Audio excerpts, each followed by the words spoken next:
31ရက်နေ့ယေရှု၏တကိုးအာနာ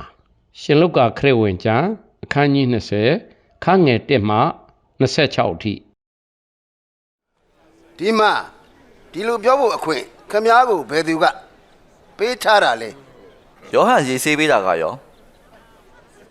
ဖျားသခင်ခိုင်းလို့လောက်တာလားသူ့ဘာသာသူလှုပ်ချင်လို့လောက်တာလား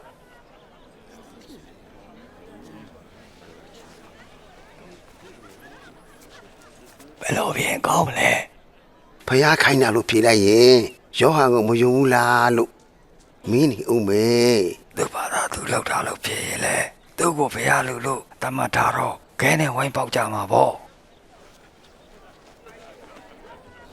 ငါတို့မသိလို့ဘာမှမပြောနိုင်ဘူးဒါဆိုငါလဲဘသူပြောခွင့်ပေးတာလဲဆိုတာမပြောဘူး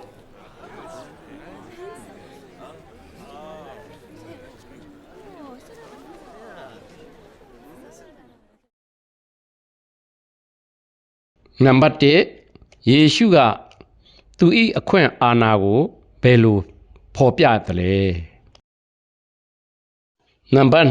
2ယေရှုကသူ၏နောက်ဆုံးနေ့ရက်များကိုထုတ်ဖော်ရန်အဘဲကြောင့်ပုံဥပမာကိုအသုံးပြုပြောပြသလဲနံပါတ်3ကျွန်ုပ်ဘဝတွင်ယေရှုအား